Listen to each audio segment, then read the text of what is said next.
Você vai na tua casa agora a gente falou da cozinha, né? Pode começar pela cozinha. É impossível não ter uma coisa para fazer aí.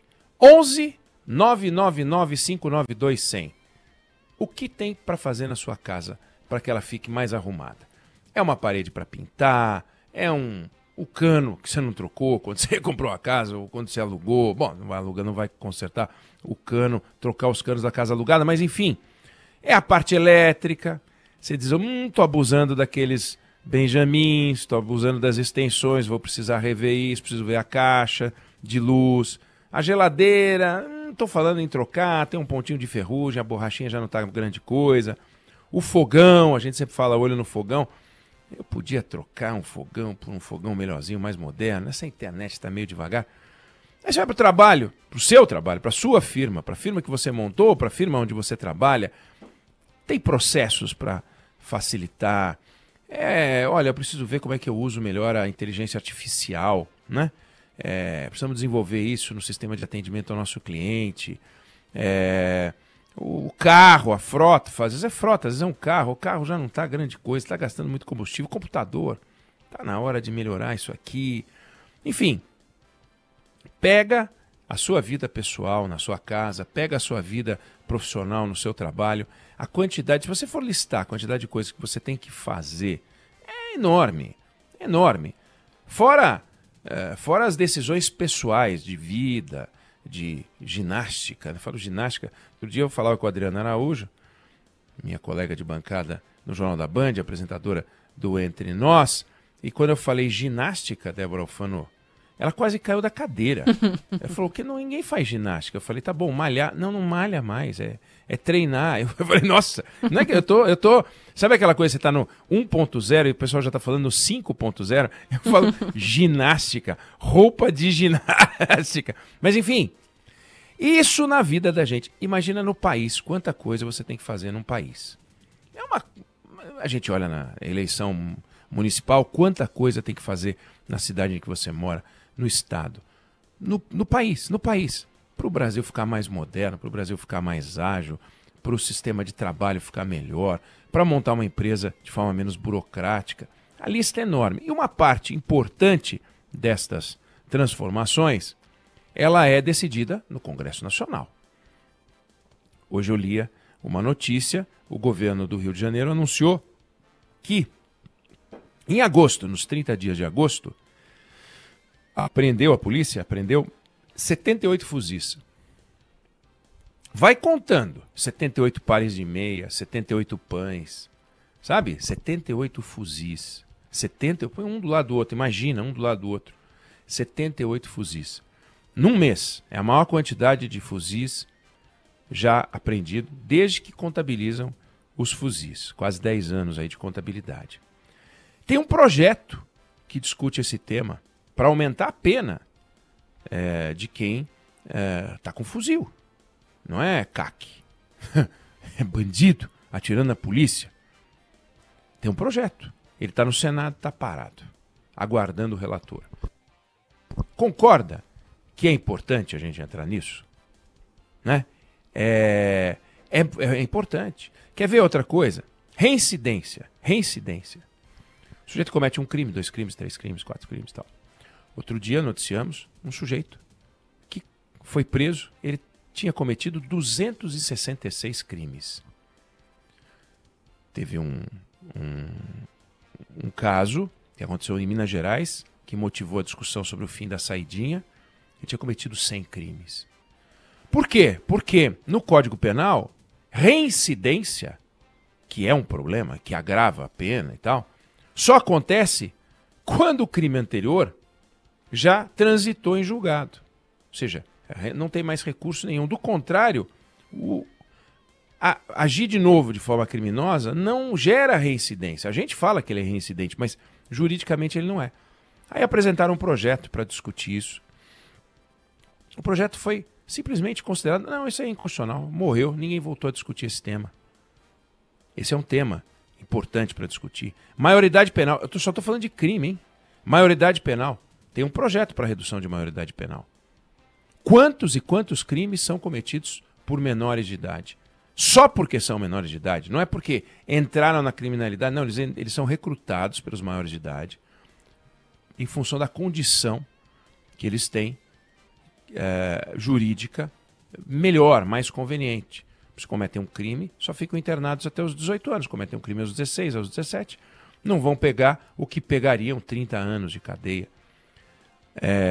Nos Estados Unidos agora, aquele garoto de 14 anos que cometeu um crime numa universidade, agora, mais um, né? Não é uma novidade, mas enfim, o mais recente, pode pegar prisão perpétua, 14 anos de idade. E o pai dele também pode ficar na cadeia até o fim da vida.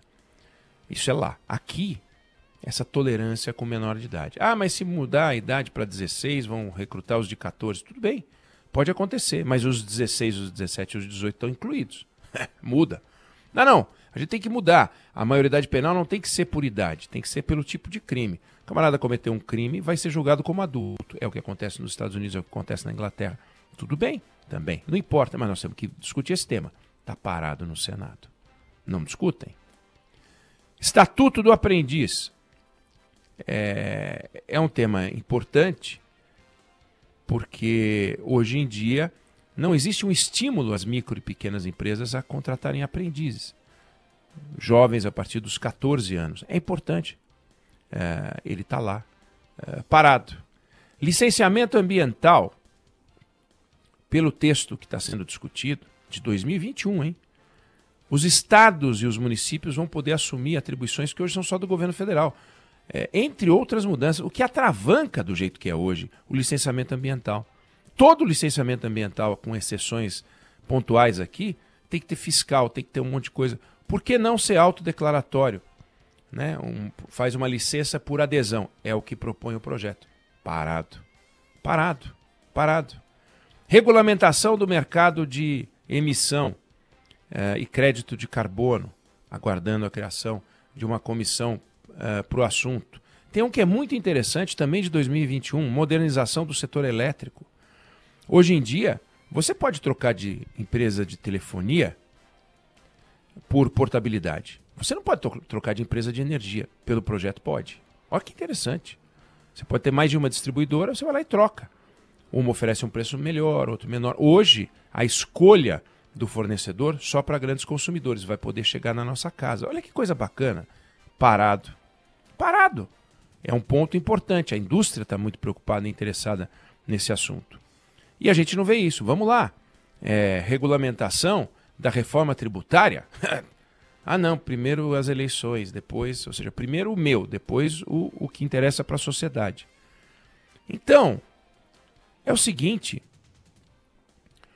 existem matérias importantes no Congresso Nacional, e não faltam. Eu falei algumas aqui, poderia citar outras tantas.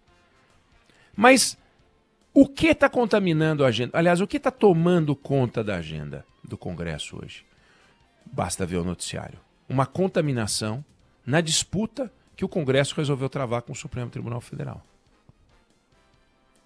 Então temos lá uma emenda, uma proposta de projeto para anistia dos que depredaram os prédios públicos em 8 de janeiro de 2023 e um projeto para dar ao Congresso o poder de rever decisões do Supremo Tribunal Federal. Os deputados e senadores enxergam nas decisões do Supremo uma agressão à Constituição. Não os deputados, né? Deputados e senadores.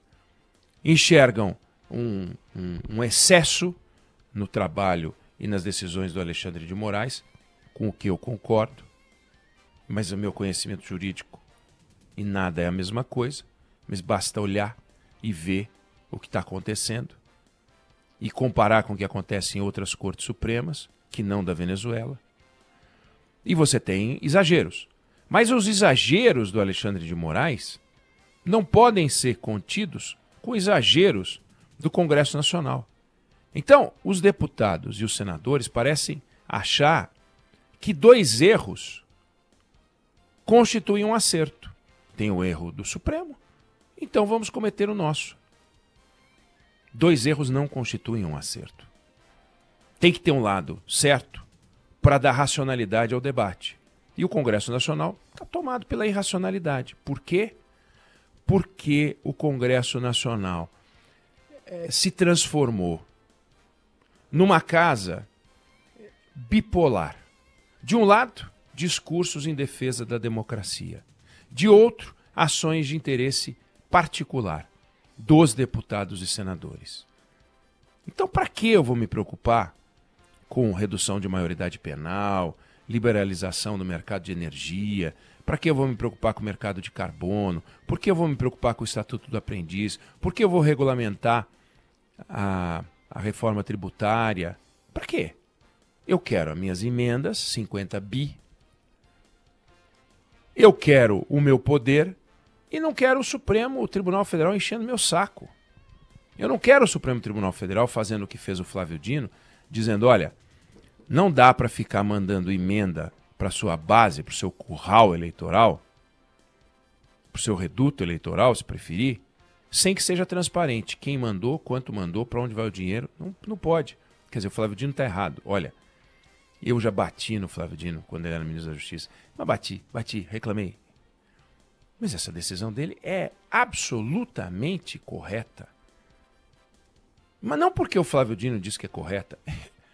Qualquer pessoa sabe que você não pode pegar dinheiro público e de forma obscura, sem transparência, mandar para algum lugar e ninguém fiscaliza nada. O Tribunal de Contas da União não pode fiscalizar aquelas emendas PIX, por exemplo, que são um crédito que sai do Tesouro Nacional e vai para o Tesouro dos Estados, dos municípios. O Tribunal de Contas da União não consegue enxergar. E tudo bem para o Arthur Lira, para o Rodrigo Pacheco, para os deputados, para os senadores, para os futuros candidatos a presidente da Câmara, do Senado. Aí, os deputados e senadores, alguns muito malandros, resolveram colocar na agenda de discussão para a composição das maiorias, para escolher o presidente da Câmara em fevereiro do ano que vem, temas que são absolutamente exóticos, como a anistia para os depredadores acusados de participar de um golpe. Ah, mas não foi golpe. Ah, mas eles só se excederam. Então vamos dar uma anistia para eles. Isso é uma barbaridade. Ah, não, vamos agora então rever as decisões do Supremo Tribunal Federal. Com base em quê? Quem é que ali tem condições de... Veja, nós tínhamos no Brasil um Supremo Tribunal Federal e não tínhamos um Superior Tribunal de Justiça. Criamos um Superior Tribunal de Justiça para baixo, não para cima do Supremo, para baixo. E, em alguns casos, ele está localizado ao lado do Supremo porque ele é a última instância para discussões jurídicas. O Supremo, questões constitucionais que são levadas quando o STJ, com alguma decisão do STJ, eventualmente vai ser questionada. Mas criar uma instância acima do Supremo Tribunal Federal, já chama Supremo Tribunal Federal, vai criar o Supremo, Supremo, agora com mais limão, porque os deputados e os senadores se entendem superiores. O México acabou de aprovar um projeto para a eleição de juízes até da Suprema Corte, pois se se cria uma instância no Congresso Nacional capaz de rever as decisões do Supremo, teremos, portanto, juízes eleitos acima do Supremo Tribunal Federal, com interesses políticos, eleitorais, partidários, sabe-se lá que outros interesses podem entrar num poder desse. Absurdo. Mas é o Congresso Nacional, o mesmo Congresso Nacional que aprovou a Constituição de 1988, o mesmo Congresso Nacional que aprovou a reforma previdenciária, o mesmo Congresso Nacional que aprovou a reforma trabalhista, o mesmo Congresso Nacional que tem o poder e a potência de transformar o Brasil, e nós com a necessidade de transformar o Brasil, agora se perde numa discussão que não é pueril, não é infantil, ela é malvada, ela é desonesta. A honestidade é colocar o voto a serviço do, não é eleitor, do cidadão. Porque do eleitor já se pode confundir imaginando, não, eu vou ter que trabalhar para o meu eleitor. Não, eu fui eleito por um grupo para trabalhar para o bem do Brasil, o bem do meu estado e do Brasil. Ok, um olhar para o reduto eleitoral, para o Estado e para o Brasil. Mas quando eles discutem anistia, será mesmo que aquelas pessoas que foram para lá não sabiam o risco que estavam correndo? Ou elas achavam que tudo bem fazer o que fizeram, porque depois o Congresso ia dizer, tadinho, né? Quebrou tudo tadinho, né? Eu não sabia o que estava fazendo. Eu não acho que aquelas pessoas integravam um grupo capaz de dar um golpe de Estado no Brasil. Eu não acho. Mas eu não acho. Isso não quer dizer nada.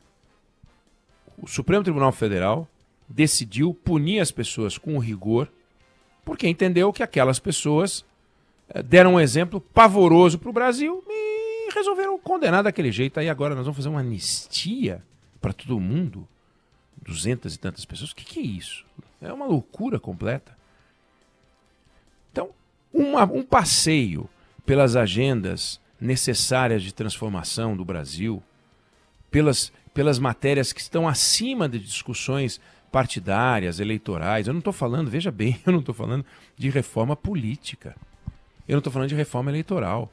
Eu não estou falando de fim do fundo partidário nos termos em que a gente tem hoje. Não deveria existir dinheiro público para eleição. Simplesmente não deveria existir. Se vira. Para quê? Está provado aí. Tem candidato que está com porcentagem alta sem ter dinheiro. Tem lá um bocadinho. E outros com um monte de dinheiro lá atrás. Dinheiro público. Então não tem uma relação. As pessoas que se virem, que façam durante os seus 4 anos de mandato um trabalho de base, trabalhem pelo bem do Brasil. E a gente não está vendo isso. Querem a grana. 50 bi de emendas, isso é um absinte. Deveria acabar com isso. Nunca poderia ter esse dinheirão. Mas não deveria ter dinheiro nenhum. E eles não são gestores públicos. Foram gestores os que saíram do executivo e foram para o legislativo, mas foram gestores. Poderão voltar a ser se elegerem para o executivo. Do contrário, não são gestores. São legisladores. Eles têm a potência de fazer e o poder de fazer mudanças na legislação, mas eles não podem fazer o que fazem. Quer dizer, não deveriam poder, porque podem, tanto é que fazem. Então, deputados e senadores achando que 2 erros constituem um acerto é um escândalo, é um assinte, é o que a gente está vendo nesse momento, em nome de obter vantagens pessoais e obter vantagens no processo eleitoral que interessa para eles, que é o processo eleitoral da Câmara e do Senado. É um absurdo. Enquanto isso, matérias importantes no Congresso que não faltam, não são votadas, porque a briga com o Supremo coloca o Brasil em segundo plano. Eu não sei se você concorda ou se você discorda, mas essa é a opinião que eu tenho sobre o assunto.